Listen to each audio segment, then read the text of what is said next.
Welcome back, class, to our lectures on the psychology of personality. We're going to continue on with Jungian personality.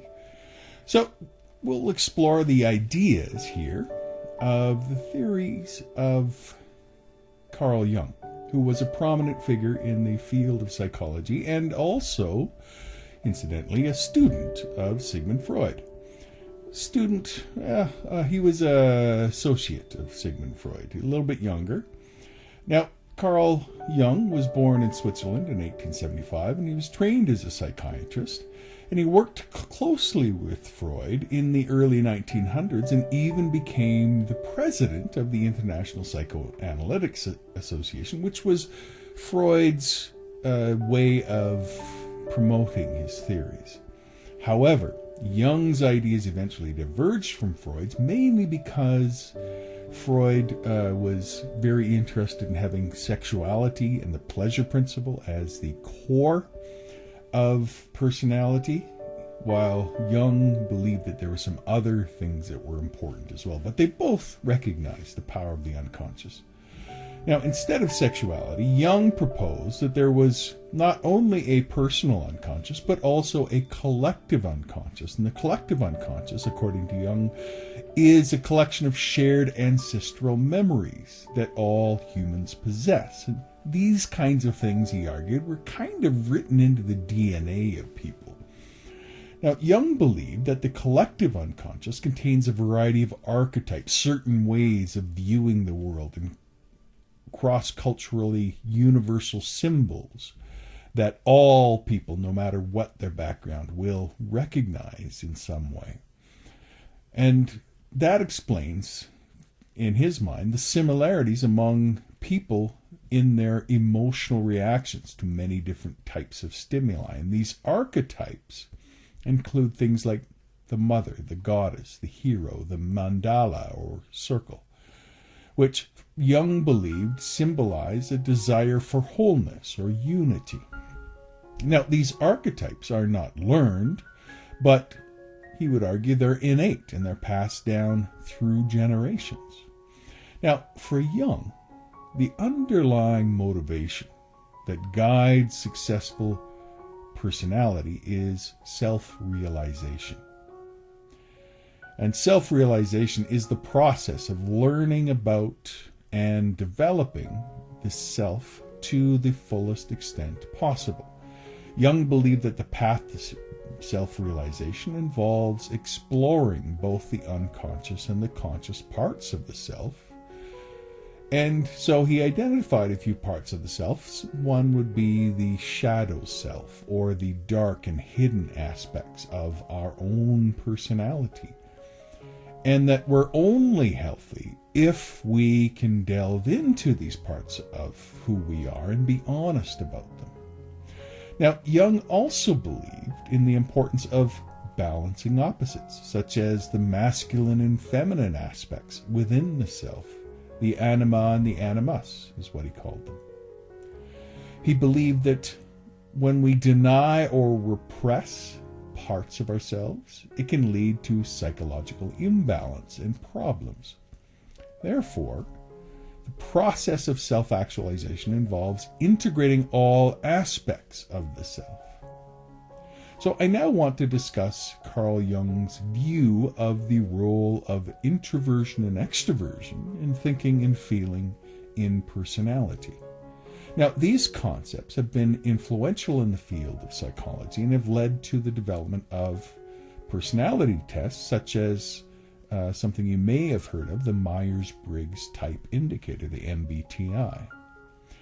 Now, Jung believed that personality could be divided into 4 dichotomies, essentially.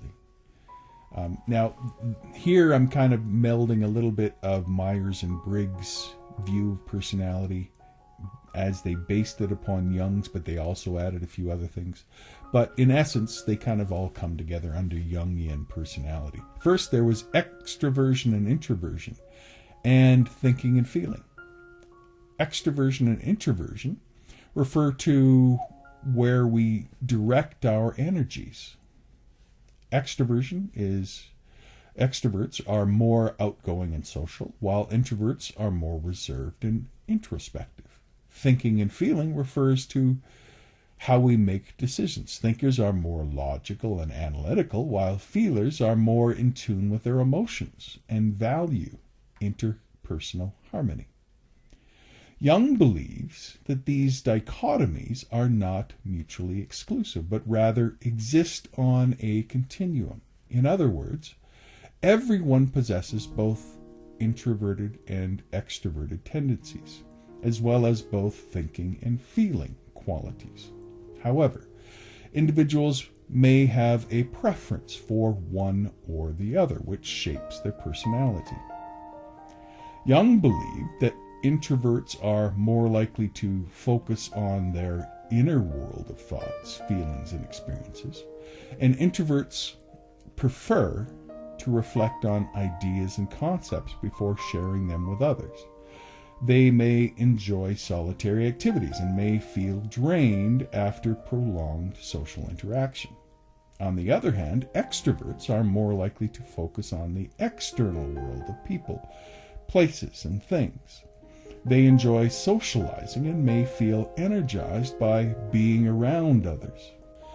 Jung also believed that thinking and feeling are complementary functions that guide how we make decisions.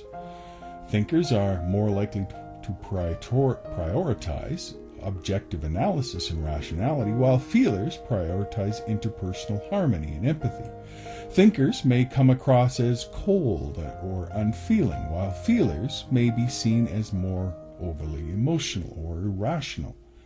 These concepts were later developed into the Myers-Briggs Type Indicator, which is a personality assessment tool used to identify an individual's personality type. The MBTI is based on Jung's theory of personality and measures an individual's preference on 4 different dichotomies. There is extroversion and introversion, there is sensing and intuition, there is thinking and feeling, and there is judging and perceiving. These dichotomies are used to identify 16 different types of personality, each with its unique strengths and weaknesses. Now, the Myers-Briggs Type Indicator is used in a variety of settings, and one place where I would suggest that you use it is in career counseling or your own career exploration. In fact, something that you might want to do right now is to go online and find an MBTI personality test to do online, and then use the 4-digit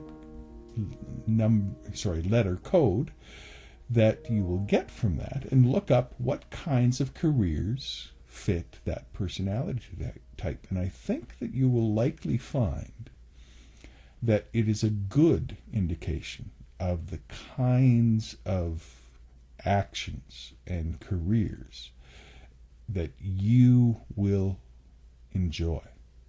Because it's better to be paid for doing what you already are than trying to contort your own personality into a mold that doesn't really fit. So that's something for you to be mindful of. Let's go on and discuss humanistic view of personality, and primarily focusing here on the prominent psychologist Abraham Maslow and his views on personality. Now, Maslow was a humanistic psychologist who believed in the potential of individuals to reach their highest level of personal development. And he is best known for his theory of the hierarchy of needs, which he proposed in his book known as Motivation and Personality. Now, Maslow believed that all human beings have basic needs that must be met in order to achieve self-actualization, or the highest level of personal growth and development.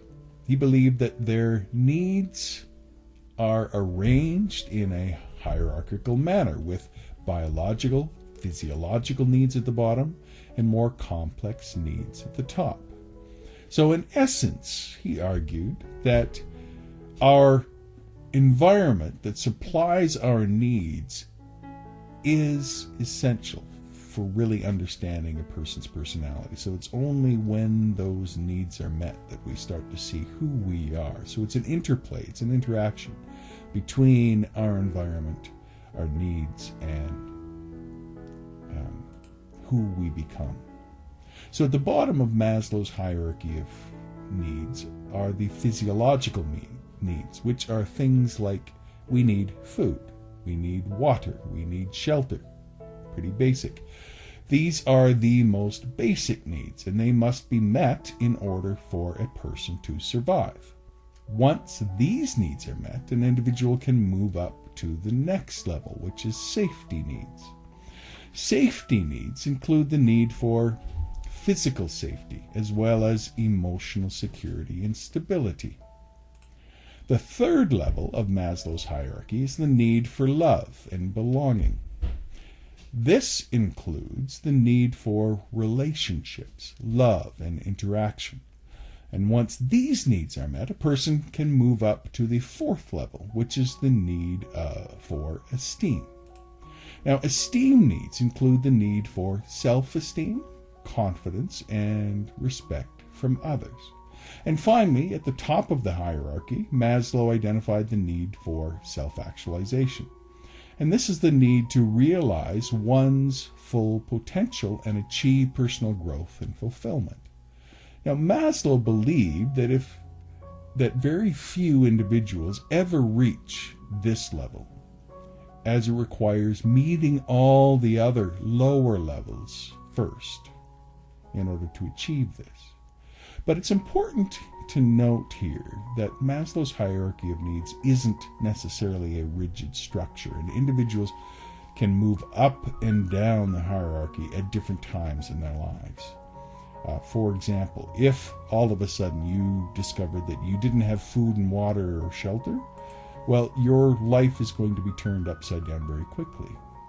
Additionally, some individuals may prioritize certain needs over others based upon their unique experiences and circumstances. So overall, I hope that you get a good sense of different ways of looking at personality, whether it be from the views of Maslow or Jung or Freud. All of these have been instrumental in shaping our understanding of personality and of human behavior. With Maslow's hierarchy of needs, it suggests that human motivation is based on fulfilling basic physiological and safety needs before moving on to the higher levels, such as love and esteem and self-actualization. Jung's perspective emphasizes the collective unconscious and the importance of archetypes in shaping our emotional reactions and behavior, and also of recognizing that people are on a continuum. Some people are energized by their internal world, and some people are energized by their external world, in the same way that some people tend to focus on their feelings and others tend to focus on logic and thoughts. And then Freud's psychoanalytic theory stresses the role of the unconscious, the id, the ego, and the superego, and the impact of early childhood experiences on our adult personality.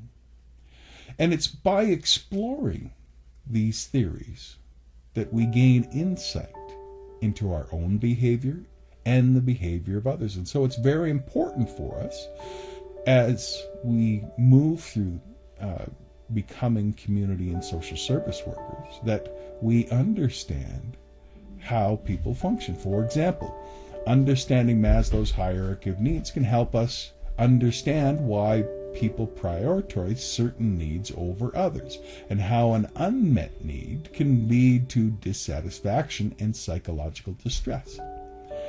And by understanding Jung's archetypes, we can better understand our emotional reactions to certain symbols and experiences, and why certain cultural practices and symbols are universal or important to us. And with Freud's psychodynamic personality theory, we can begin to understand the impact of childhood experiences on our adult personality and the ways in which unconscious desires can influence our behavior. So overall, I hope that you enjoyed this lecture, and I will see you later as we continue this course on the Introduction to Psychology. You take care. Goodbye.